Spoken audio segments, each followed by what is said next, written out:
मोहतरम नाजरीन अस्सलाम वालेकुम। आजकल माशरे में जिस तेज़ी से अमूमी नाखुशी, बेइत्मीनानी, परेशानी, डिप्रेशन और दूसरे किस्म के नफ्सियाती मसाइल का तनासब तेज़ी से बढ़ता जा रहा है, उस सिलसिले में आज का मौजू खुसूसी अहमियत का हामिल है। इस पर सदियों से मुख्तलिफ फ़िलासफ़र्स, रूहानी पेशवाओं और तालीमात और माहिरीन नफ्सियात ने अपने अपने अंदाज से रोशनी डाली है। जदीद नफ्सियात में डॉक्टर एरान बेक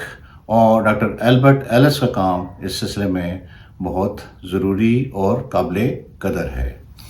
मेरा नाम डॉक्टर शाहिद रशीद है और मैं आजकल rebar medical and dental college में साइकियाट्री और बिहेवियरल साइंसेज डिपार्टमेंट के सरबराह के तौर पर ड्यूटी सरअंजाम दे रहा हूँ। हमें अपनी ज़िंदगी में कई किस्म की सिचुएशंस, वाक़यात, चैलेंजेस या मुश्किलात का सामना करना पड़ सकता है।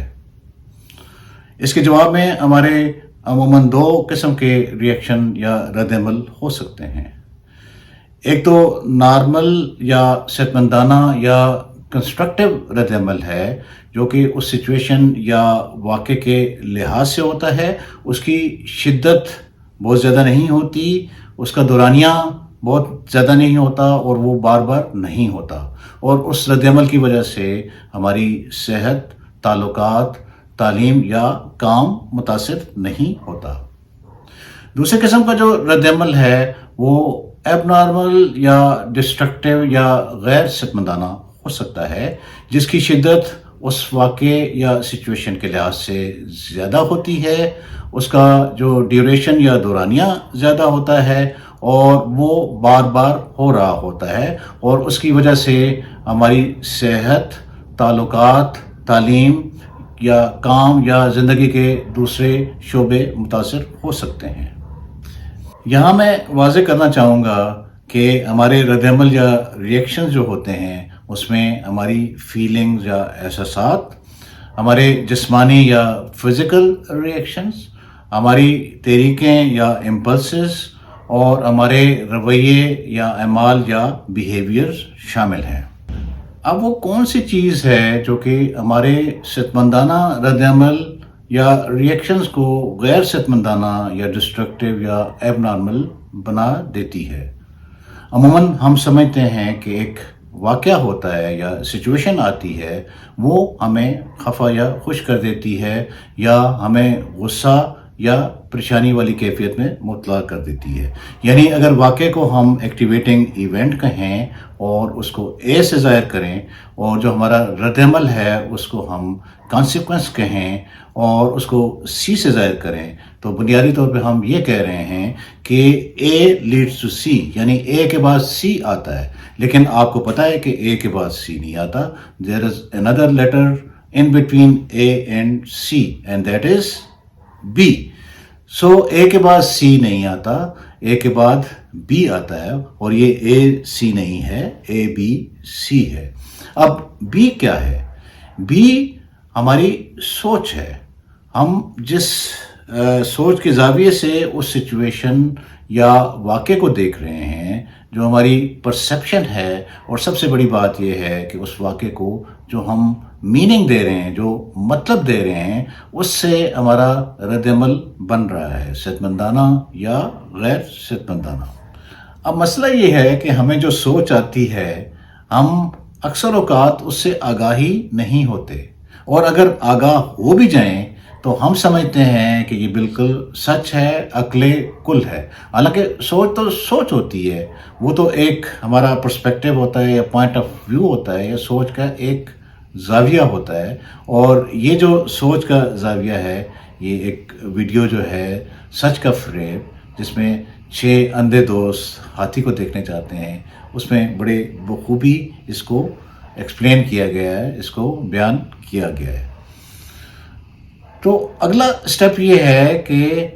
हमारी जो सोच है या हमारा सोच का ज़ाविया है, या हम जिस नतीजे पे पहुँचे हैं, ہم اس کو ایک ہائپوتھیسس جانیں، ہم اس کو ایک تھیوری جانیں، ہم اس کو ایک خیال جانیں اور اس کو جانچیں، اس کو چیلنج کریں کہ اس کے حق میں کیا دلیل ہے اور اس کے خلاف کیا دلیل ہے، اور جو ثبوت ہوں اس کی بنیاد پہ ہم یہ فیصلہ کریں کہ ہم جس نتیجے پہ پہنچے ہیں وہ آیا درست ہے یا غلط ہے۔ اگر ہماری سوچ درست ثابت ہوتی ہے تو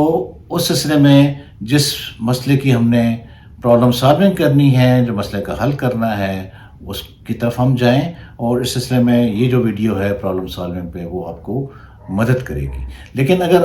ہماری سوچ ٹھیک نہیں ہے، ہمارا جو نتیجہ ہے یا کنکلوژن ہے وہ درست نہیں ہے، تو ہمیں جو پہلے سوچ آئی تھی، جو اوریجنل سوچ تھی، اسی جگہ نئی سوچ لانے کی ضرورت ہے تاکہ ہمارا جو ریئیکشن ہے، رد عمل ہے، وہ ایک ہیلدی لمٹ میں آ جائے۔ مختصراً یہ ہے کہ جس طریقے سے ہم سوچیں گے یا چیزوں کو مطلب دیں گے، اسی لحاظ سے ہمارے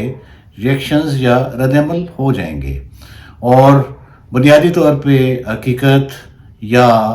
دنیا یا سچویشن اتنی خراب نہیں ہوتی جتنی کہ ہمیں نظر آ رہی ہوتی ہے، اور وہ اس لیے ہوتا ہے کہ ہماری سوچ میں کچھ غلطیاں ہوتی ہیں جن کو ہم کوگنیٹو ایررز کہتے ہیں۔ اور یہ 3 ویڈیوز اگر آپ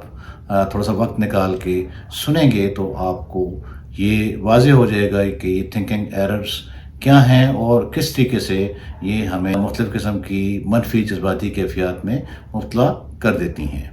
اور تیسری اور جو سب سے ضروری بات یہ ہے کہ اس سوچ سے آگاہ ہو کے، ان تھنکنگ ایرر سے آگاہ ہو کے، اور ان کو ہم چیلنج کر کے ہم نئی سوچ لا سکتے ہیں، اور ہماری جو منفی جذباتی کیفیت ہے اس کو ہم تبدیل کر سکتے ہیں۔ تو اس کا مطلب یہ ہے کہ آپ کو اپنی سوچ یا سوچ کے زاویے پہ